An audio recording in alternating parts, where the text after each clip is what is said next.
John Lynch, my buddy 49er GM, is now joining us live on the phone.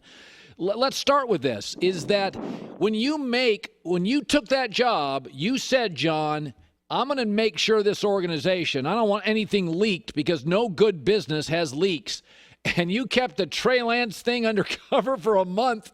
Is it hard? How do you create a culture where literally nothing gets out on Garoppolo, on Trent Williams? These are huge franchise-altering moves. How do you create that culture? Well, that's a good question, because in today's world, I mean, I thought it was one of the great achievements ever because it's so hard to keep things quiet, and oftentimes it's innocuous. It's not someone like, it's not like you have a mole in the building. It's someone who flippantly says something to their wife talks to somebody else, and next thing you know, this thing it's like that old experiment where you talked in the cup and it's passed down, and sometimes the end result is different than the beginning, but stuff does leave, and I think on this one it was somewhat easy, because really what Kyle and I did was kind of keep it between us, and that wasn't not trusting our own people. It actually was in an effort to give the process the due that it deserved. And so, what I'm saying is fairly early on, Kyle and I had zeroed in on Trey, but I think if everybody in our building knew that, it'd be hard to get people's true opinions. I think people's opinions would gravitate towards ours, and you try to hire people with conviction and all that, but human nature says that if you're the leaders of the franchise, people at some point are going to gravitate. We wanted to hear people's real opinions, and we wanted to really give the process the full and thorough process that it deserved, and I think that allowed us to. And we didn't want to leave anything to chance. We wanted it to be as thorough as possible. There were challenges in a COVID world, but ultimately we didn't tell, like we told our own owner the week of, we told the people in the draft room, I think when the second pick was on the board, that's who we were taking. Wow. And that's not a trust. That's just the way we'd gone that far. We wanted to see it all the way through. And at the end, it was really the motivation was to let Trey hear it for the first time from us, from no one else, because I think that's a great surprise that he'll have with him the rest of his life. There were stories out there, John, and I've always thought this. Joy and I should not agree on everything. If we're doing a show, I don't want everybody to agree with me. I just want your opinion. And there were reports that, hey, Kyle liked this guy and you like that guy. Did it start? You said you zeroed in on him early. Were there initial disagreements, or did you get aligned pretty quick with Kyle? We were aligned pretty quick on this one. I mean, I think for a general manager, you obviously have an entry point that's a lot earlier than the head coach, because the head coach is coaching his team. So, like I first started watching Trey Lance, 2 years ago, when he was having that great year in 19. And then I think last year in Arizona, you really start focusing in on people. But, people talked a lot about Mac Jones. Mac Jones had an unbelievable year, and I think does some things that are incredibly that translate incredibly well, incredibly accurate, really plays the position. His mind is strong in terms of being able to work through progressions, has a lot of qualities that you like. And so, Trevor Lawrence, Zach Wilson, they all have their things, but I would say that fairly early in the process. And so that kind of like, it was a human experiment for us as well, because we knew fairly early that where we were going. Now, having said that, we had a good idea. That's the guy we wanted. We also hadn't seen him in person yet. Neither Kyle or myself had. So we were like, look, that's the leader in the clubhouse, but we want to see this through, and things can change. And maybe we could be influenced by some of our other people who had a different conviction or, so we just let it play out. But we did align. And so it was funny to see people, for lack of a better word, just make stuff up as because we knew who we were, and like, I didn't say that, did you? So it was fun to sit back and watch that. But it's also part of what builds the intrigue, and people are so interested in this league right now that it's fun to sit back and watch things be talked about. And I guess ultimately that's a good thing.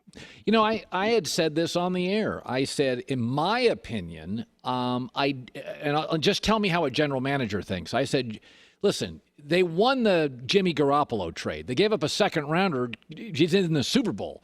You won. That's not the way it works in the NFL. You got to give up multiple first-round picks. So there's no reason to win that trade again. Just keep playing Jimmy Garoppolo as long as he's upright, and let Mac or Trey Lance or whoever it is, just let him grow. Don't rush.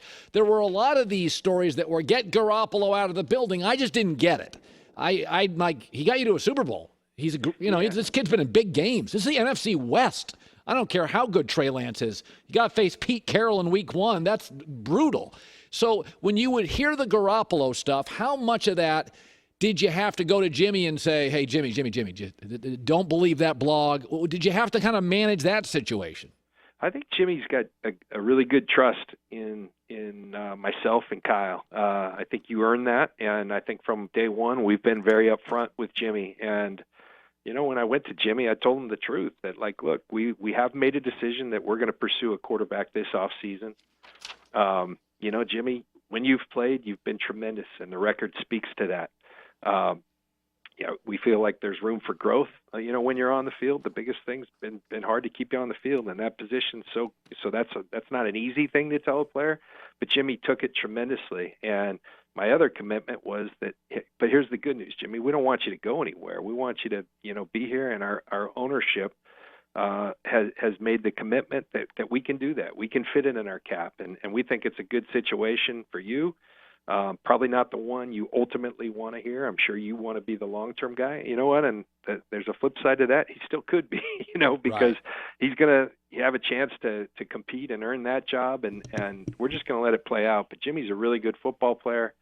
I think I learned long ago as a player that all you want is for people to look you in the eye and tell you the truth. And a little communication can go a long way. That's what we tried to do with Jimmy. And Jimmy's been tremendous. And from the start to the point where after the draft, he was the first player to text Trey. He did that on his own. And then he's been, I'm watching these guys on the field right now, and he's been tremendous to Trey. So it's a good situation. And we try to over-communicate things, and I think that does pay dividends. But let's be honest about it. You draft a guy third, you want him to play. What if Trey is terrific in camp? He's terrific in the preseason, and you got this thing where you're looking around going, boy, we think Trey's about ready to go, about 6-7 games into the year. When the trading deadline is. Would there be an opportunity at some point if Trey's ready to go? I mean, he is ready. I hear all these stories on the whiteboard. Kid picks up everything real fast. He called his protections in college. Will you potentially have to address it week 5, 6, 7 if Trey's just knocking your socks off? Yeah, I don't know when that time is. I think we're going to put both guys out there, open the competition. That will be Kyle's decision. He's the coach of this football team, and let it kind of play out. But I think the reassuring thing is that we don't have to rush Trey. I think sometimes you can get in a situation where, like, hey man, that's the only thing we have that we believe we can go, have a great chance to win week in, week out. We know Jimmy can win, and so that provides a nice luxury, a nice situation where we can really protect our investment, in Trey. And Trey is equipped very well. It's part of the thing that drew us towards him, both in talent and really the spirit. His makeup, I think, is tremendous for that position. He's smart. He's a great leader. He pulls the best out of people around him. So we believe that will come, but the nice luxury that we have is we don't have to rush it. He can play when he's ready to give us the best chance, and that that will be on Kyle, and I think it will be fairly obvious when the time's right, and I think at that time he'll be our guy. Wow. He looks the part. I always say that. Nobody ever wants to say it, but there is the eye test, and there are times I look at guys and I think, oh, he looks a little small. I've seen that in my life, and I'm like, that guy. Trey looks the part. You watch him throw, you're like, yeah, he's got the hips. He's quick. His release, it snaps off. So, what do I know? But anyway, congratulations. By the way, I didn't know you made 9 Pro Bowls. Wow. Yeah, I know. Sometimes I pinch myself, Colin. Someone was asking me there earlier today, did I, like with the Hall, did I think about that when I was a little kid? No, I didn't think about that till probably year 5. I think whenever it was that I made my first Pro Bowl, and I'd like to believe that it was me that started having those thoughts, but was really Herm Edwards kind of spoke that into existence with me. After my first Pro Bowl, I came back and I remember sitting down with him and saying, okay, how do I take the next step? I want to be great. I want to take the next step. And him saying, well, first of all, you got to change your expectations. And I said, well, what do you mean? He goes, you got to stop thinking about Pro Bowls. I know your mind's right that you want to win Super Bowls, but you need to start thinking about Canton. And I said, what? He said, yeah. But here's the thing. I believe it. You have to believe it if it's going to happen because you have that in you. And from that day forward, it was like, wow, this is that if he believes it's possible, he's right. I need to start believing that. And I kind of reevaluated my standards, held myself to a higher standard. And it took a little while, but it happened. Good for you. One of the good guys in our biz. John Lynch, congratulations. Good luck going